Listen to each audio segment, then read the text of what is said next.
কথা বলেন না কেন? তো তো দুনিয়া বরঞ্চ জানোয়ার আমাদের চাইতে বেশি ভোগ করে। একটা হাতি যা খায় মানুষ তা খায়, একটা বাঘ যা খায় মানুষ তা খায়। বাঘ জীবনে কোনোদিন জন্মের পর থেকে মৃত্যু পর্যন্ত কোনো বেলা পাঙ্গাস মাছ দিয়ে খাইব নিজেই গান না, গোস্ত ছাড়া এক লোকমা বলে একটা বেলা একটা লোকমা দূর শাকটা দিয়ে খাও না।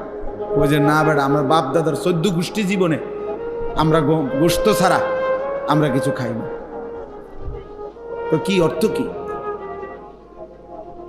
আল্লাহ তাআলা তো দুনিয়া বেঈমানকে জানোয়ারকে আরো বেশি ভোগ করাচ্ছে। ওই ভাই এটা নামান, নাম এমনি শুনেন, এই বই খচর খচর করেন কেন? এমনি শুনেন, এমনি আকাম মানে কামই হলো মোবাইল। এটা নিয়ে জিন্দিগি বুঝাইয়া দিছে কেউ একজন যে তোমারে খোদা বানাইছে শুধু মোবাইল টিপ, তোমার পৃথিবীতে আসার উদ্দেশ্যই এই মোবাইল। এটার মধ্যে শুধু ছবি উঠাইবা, একবার কাইট করে, একবার শীত করে, একবার হোতাইয়া, একবার লম্বা করে, বুঝেন নাই? এই জীবন, এই জীবন, এই মোবাইলের একটা ছবি উঠানোর জন্য হাজার রকমের চুল পাল্টায়, হাজার রকমের জামা পাল্টায়, হাজার রকমের প্যান্ট বদলায়, হাজার রকমের স্টাইল বদলায়, হাজার রকমের জায়গা বদলায়। একবার গাছের তলে, একবার মাছের সাথে, একবার মুরকার লগে, একবার গরুর লগে, একবার ছাগলের সাথে, একবার হুজুরের লগে, একবার নায়কের সাথে, মানে যেটা পায় সবাই। এই ছেলে পেলেদের এই হাল। একটা ছবি কে দেখে? কার ছবি? কার মোবাইলে ছবির অভাব পড়ছে? কার কাছে নাই? বুঝেন? তামাশা দোস্ত, নিজেকে বোঝা উচিত আমি কি করছি, আমি কি করছি। একজন সুস্থ সবল মানুষের প্রতি সেকেন্ড দামি, প্রতি সেকেন্ড দাম। এক এক সেকেন্ড আল্লাহর দান, হায়াতের এক এক মুহূর্ত আল্লাহ তাআলার দান। হ্যাঁ, এক একটা নিঃশ্বাস আল্লাহর দান, আল্লাহর দান। এই নিঃশ্বাসের হিসাব আল্লাহর কসম দিতে হবে। সুম্মা লাতুসআলুন্না ইয়াওমাইদিন আনিন নাঈম। কোরআন শরীফে আল্লাহ বলছে, বান্দা আমি আমার প্রতিটি নিয়ামত সম্পর্কে অবশ্যই অবশ্যই জিজ্ঞেস করব। হাদিসে আছে 3 দিন ক্ষুধার্ত থেকে হযরত আবু বকর, ওমর এবং নবীজি সাল্লাল্লাহু আলাইহি সাল্লাম তিনজনেই 3 দিন ক্ষুধার্ত ছিলেন একবার। 3 দিন পরে 2টা খেজুর আর একটু পানি পান করছে। আমি নিজে পড়ছি, এই আয়াতের তাফসিরে আছে। আহা ভাইয়া, নবীজি ওমরকে বলছে, ওমর আল্লাহর কসম, এই 2টা খেজুর এবং এইটুকু পানি যা পান করেছ, এই ব্যাপারেও কিয়ামতের দিন তোমাকে আল্লাহ জিজ্ঞেস করবে যে এই 2টা খেজুর আর এক ঢোক পানি যে পান করলা, এর কি শুকর আদায় করছো? ওয়াল্লাহি লাতুসআলু আন হাদান নাঈম। হাদিসের শব্দ, আল্লাহর কসম ওমর, তোমাকে এই নিয়ামত সম্পর্কে জিজ্ঞেস করা হবে, এই খেজুর 2টা সম্পর্কে। রাগ হয়ে না ভাই, বুঝতে শিখে। এক এক সেকেন্ড হায়াতের দামে, এক এক আমার হায়াতই আমার সময়। মানুষের জীবন, মানুষের সময়, সময় ভিন্ন কিছু না। আমার ঘন্টাগুলোই আমার হায়াত, আমার মিনিটগুলোই আমার হায়াত। বুঝেন নাই? আমার বয়স এখন 44 বছর, তো মানে কি? এই পরিমাণ ঘন্টা, মিনিট, সেকেন্ড জমা হয়েছে দেখেই তো 44 বছর। 24 ঘন্টা গেলেই তো আমার হায়াতের একদিন হয়। হিসাব বুঝছেন না? তো এটাই তো হায়াত, যেটা সময় এটাই হায়াত। এই জন্য দেখবেন মানুষ কথার প্রসঙ্গে বলে, বয়স্ক মানুষ, নাতি আমার আর সময় নাই, মানে হায়াত নেই। মানে কি নাই? তাহলে মানুষ হায়াত বলতে সময়কে বুঝাচ্ছে, সময় বলতে কাকে বুঝাচ্ছে? হায়াত। মারাত্মক অ্যাক্সিডেন্ট বা ভীষণ অসুস্থ, হসপিটালে দেখতে গেছেন, তো সে বলে, ভাই দোয়া করেন, আমার আর সময় নেই, সময় নেই, মাফসাফ করে দিয়ে, মানে হায়াত নেই।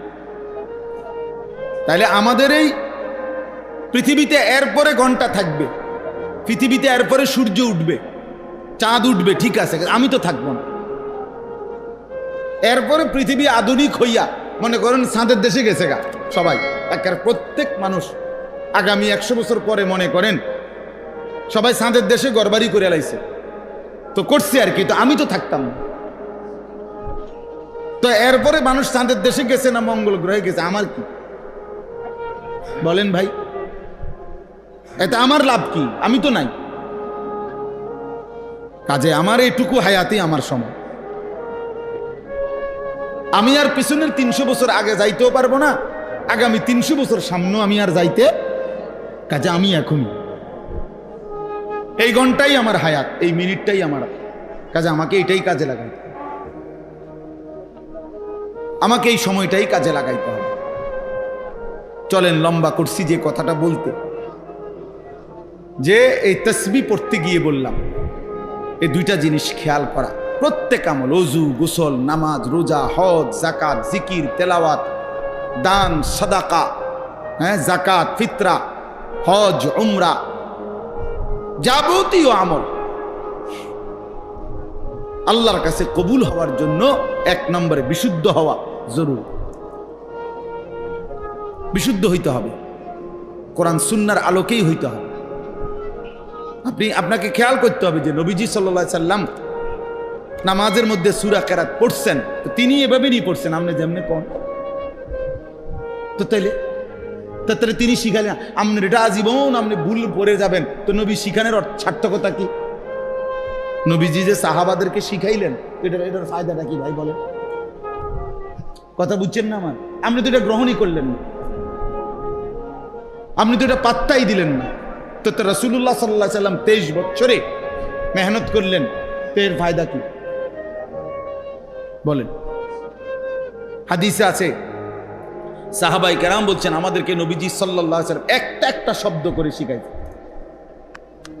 হযরত আব্দুল্লাহ ইবনে মাসউদ বলেন, নবীজি আমাকে হাতটা দিকে দেন, এইভাবে হাত ধরে এইভাবে বলছেন আব্দুল্লাহ ইবনে মাসউদকে, বলো আল্লাহুম্মা ইন্না নাস্তাঈনুকা, বলে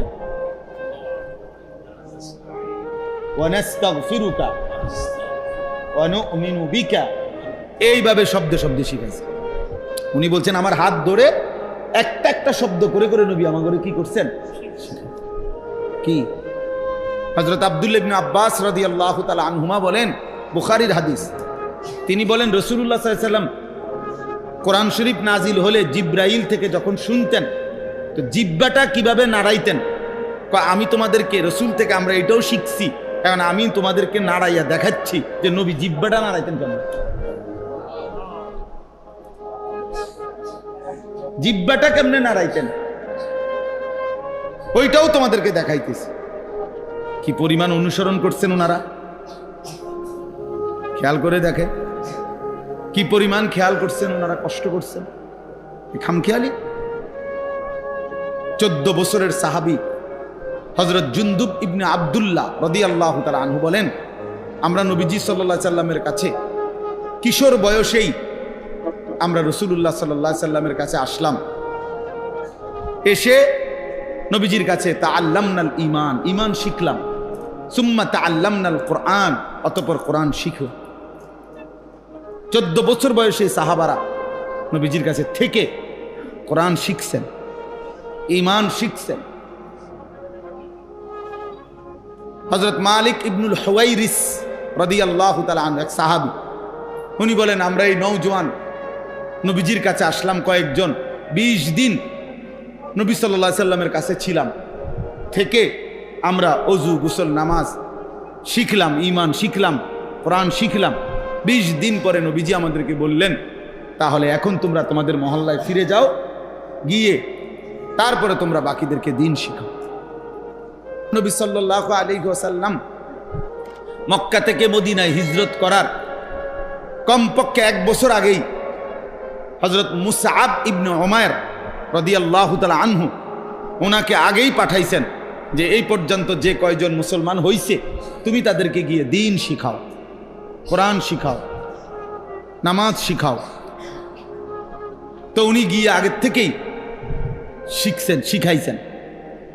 আপনারা বিষয়টাকে গুরুত্বই দেন না। অনেক চাচারা এক ধরনের ঘাটতারামি মানসিকতা বয়স্ক লোকের মধ্যে আছে, তেড়ামি, যে না আর হুজুর তোর আব্বাই কইলো আমি শিখতাম না, আমি যেমনি আছি এমনি, আমি যেমনি দাদা কইছে বানতাম দান, বানতে আছি উদা দান, মানে ভিজা দান। ভিজা দান ঢেকিতে 1000 কি করলে ধান বাড়া বাঁধলে ঢেকিতে, ভিজা ধান খোলে না। ভিজা ধান থেকে চাউল কি হয় না, আলাদা হয় না। আমি এটা গুড়ে বত্তা হয়ে যাবো, কিন্তু এটা কি বাহিত না, এটা কি হইতে হবে, ধান শুকাইতে হবে, শুকনা ধান হইতে হবে। তা আপনারা এটা বোঝা দরকার। সময় আছে, হায়াত আছে, আমার ওযু ঠিক করা দরকার, আমার নামাজ ঠিক করা দরকার। 4টা সূরা ঠিক করলে, আলহামদুলিল্লাহ সূরা ঠিক করলে, বাহ, আজীবন নামাজ শুদ্ধ হয়ে যাবে। আপনি 4টা সূরাই ঠিক করেন, তাব্বাত ইয়াদা, কুল হুয়াল্লাহু আহাদ, কুল আউযু বিরাব্বিল ফালাক, কুল আউযু বিরাব্বিন নাস, এই 4টা সূরা শুদ্ধ করেন, আর আলহামদুলিল্লাহ সূরাটা ঠিক করেন, খালাস। 4 রাকাতের বেশি কোনো নামাজ হয়? তো 4টা সূরা 4 রাকাতে পড়বেন, সাথে আলহামদুলিল্লাহ সূরা পড়বেন, আর কি। আজীবন আপনি 4টা সূরা দিয়েই নামাজ করেন, সমস্যা কি? না, 4টা সূরাও ঠিক করতে রাজি, নাহলে এখন জিগাই, এখন নুরানি মাদ্রাসার বাচ্চা নিয়ে আসি, যান আমরা এলাকার, দাঁড়ান আপনারা, আমরা মুরব্বীরাও দাঁড়ান, স্কুল কলেজের ছেলেরা তোমরা দাঁড়াও, আমরা শুনি। তোমাকে এলাকার নুরানিতে পরে বাচ্চা ওয়াইট ইন্টারভিউ নিবে, সে যদি বলে শুদ্ধ হয়েছে তাহলে শুদ্ধ, সে যদি বলে অশুদ্ধ হয়েছে তো অশুদ্ধ। তো দাঁড়ান বেটা হইলে দেখি কয়জন টিকেন। তো কি হবে আমাদের? আমাদের খামখেয়ালি করে লাভটা কি? যে টোটাল নামাজ পড়েই না তারা তো বাদে দিলেন, কিন্তু যারা নামাজ পড়েন তারা গাফলতি করেন কেন? আমার দুঃখটা এটা। আপনি তো নামাজ দেখি 5 ওয়াক্তই পড়েন চাচা, তো আপনি ঠিক করেন না কা? আপনি তো নিয়মিত মসজিদে আসেন, আপনার সমস্যাটা কি? না, উনিও ঠিক করতেন, উনিও ঠিক করবেন। অসংখ্য মুরব্বীদের নামাজের মধ্যে হাজারো ভুল, শত শত ভুল মিয়া। আজকে হয়তো কঠিন লাগছে, কিন্তু দুনিয়া ঠিক করে ফেললে কবরে বাইচা যাবে, আখিরাতে বাইচা যাবেন। ফলাফল তো ঘুষবে, ঘোষণা হবে কবরে গিয়া, যখন দেখবেন এটা ভুল ছিল, শুধরাবেন কিভাবে? তখন আখিরাতে গিয়ে শুধরাবেন কিভাবে? এখন ঠিক করে নিলে লজ্জা কিসের? বেইজ্জতি তো নয় তো আগামীতে হবেন, হাসরের ময়দানে বেইজ্জতি হবেন না তো? আল্লাহ আমাদেরকে বুঝতাম। এই ছেলে পেলেদেরও হালাত, মুসলমানের ছেলে তোমরা ওযু, গোসল, নামাজ, আহা পাত্তাই দেন, মা বাবারও কোনো গুরুত্ব নেই। কেল ওই পড়ো, আরো পড়ো, আব্বা আরো পড়ো, বিরাট স্যার কি করবা, বিরাট তাল গাছের সমান চাকরি পাইবা, পড়ো। শেষ পর্যন্ত সব পড়ে সেরা, এরপরে 12 বছর পরে কাক বুঝি হইতো না, বিদেশ যাও। তো তারে তুটি পড়াইলেন কেন? তারে দেওয়ান আবার বিদেশ পাঠান। বুঝা গেল শেষ পর্যন্ত রিজিকের ব্যাপারে ওইটাই কার্যকর হয় যেটা আল্লাহর ফায়সালা। আমাদের ওই বই টই কিচ্ছু হয় না। যার রিজিক বাংলাদেশে সে বাংলাদেশেই, যার রিজিক সৌদি আরবে এতে ঠিকই কই জায়গা। তো কি লাভ হলো? দুনিয়া শেষ পর্যন্ত ওইটাই হয় যেটা আল্লাহ তাআলা যার জন্য যেখানে কি রাখছেন। আমি বিদেশ যাইতে নিষেধ করি না, আমার অর্থ হলো এটা বুঝানো। আপনি তারে আখিরাত ভুলাই দিলেন কেন? তারে নামাজ থেকে বঞ্চিত করলেন কেন? তারে আল্লাহর কোরআন থেকে বঞ্চিত করলেন কেন? দুনিয়াতে এমনিই মিলে যাইত। একটা অক্ষর যে জানে না এমন মানুষ উপার্জন করে না, আরে বলেন না কেন? মূর্খ, বকলম, নাম দস্তখত করতে জানে না, টিপসই দেয় এমন মানুষ কোটিপতি নাই? 1000 কোটি টাকার মালিক আছে আমার বাড়িতে আছে। আমি চলেন দেখাই, লাকসাম, আমার বাড়ি লাকসাম, আসেন আমি দেখাই, আমার গাড়ি দিয়ে নিমন। কোটি কোটি কোটি টাকার, 1000 কোটি টাকার মালিক। মুরুক্ষ যে মুরুক্ষ, একেবারে মুরুক্ষ, টিপসই দিত আরেকজন ধরে দমলা। তার অধীনে চাকরি করে বিসিএস এবং ডক্টরেট ডিগ্রি করা ব্যক্তি তার কোম্পানিতে চাকরি করে, হেরে বস কর, হেতে বস কি তাতে তো জানেও না। হ্যাঁ, প্রচুর আছে। আমি আহা বাপ, কেন এই ভুল বুঝলা তোমরা ছেলেরা? দুনিয়া সব বুঝার জন্য কি পরিমাণ চেষ্টা করলাম, আখেরাত বুঝার জন্য মোটেই চেষ্টা করলাম, মোটেই চেষ্টা। এই শুক্রবারে যে সমস্ত ছেলে পেলে নামাজ পড়তে আসে তো ঠিক আছে, কি পড়ে, কি পড়েটা কি? রুকুটা ঠিক মতো হয় না, সেজদাটা ঠিক মতো হয় না, ওযু ঠিক মতো হয় না, গোসল ঠিক মতো হয় না, চারটা সূরা ঠিক মতো পড়তে পারে না, আত্তাহিয়াতু ঠিক মতো পড়তে পারে না। তাইলে বাবা কি হবে? এত ভুল দিয়ে আখেরাত কেমনে মিলবে? আমার এক হুজুর ছিল, আমার ওস্তাদ, উনি বলছিল একদিন, আমি একটা পরীক্ষার খাতা কাটতেছি তো হুজুরে কয় যে আমি লাল কলম নিয়ে সিদ্ধান্ত নিছি যতটা ভুল হয় প্রত্যেক ভুলে 2 নম্বর করে কাটমু আর কি। তো মনে করেন 20টা ভুল হইলে 40 নম্বর কাটা, আর 5 ও 60। তো হুজুরে বলতেছে একটা ছেলের খাতায় আমি এরকম লাল কালি দিয়া যখন কাটছি, পরে একসাথে যখন গুনছি কতটা ভুল হইল, এত দুগুণে, মানে এত প্রতিটা ভুলে তো 2 নম্বর কাটা যাবে। তখন হুজুর বলতেছে আমি পরে গুণনা দেখি আমি তার থেকে আরো 24 নম্বর পাই, মানে 62টা ভুল। তো 50 দুগুণে 100 তো গেছে গা, আরো 12টা ভুল রয়েছে না, তো 12 দুগুণে 24 নাম্বার হুজুরে পায়। মানে হুজুরে হেরে নাম্বার দিব কই থেকে? হুজুরে আরো হের থেকে পায় নাম্বার। তুই বেটা প্রয়োজন অন্য বিষয়ের থেকে হাওলাম দাও। তাহলে এত ভুল হইলে হবে কেমনে বাপ? তো আপনার ওযু, আপনার গোসল, আপনার নামাজ, আপনার সূরা কেরাত, দোয়া কালামের মধ্যে এত ভুল হলে চলবে কেমনে চাচা? আখিরাত কেমনে মিলবে? ফামান কানা ইয়ারজু লিকা রাব্বিহি ফালিয়ামাল আমালান সালিহা ওয়ালা ইউশরিক বিইবাদাতি রাব্বিহি আহাদা। রব্বুল আলামিন বলেন, যারা যারা তোমরা আল্লাহর সাক্ষাৎ পেতে চাও, মানে হলো জান্নাত পেতে চাও, 1 নম্বরে ফালিয়ামাল আমালান সালিহা, তারা যেন তাদের প্রত্যেকটি আমল করে বিশুদ্ধভাবে। কোরআন শরীফের আয়াতের অর্থ ওয়ালা ইউশরিক বিইবাদাতি রাব্বিহি আহাদা।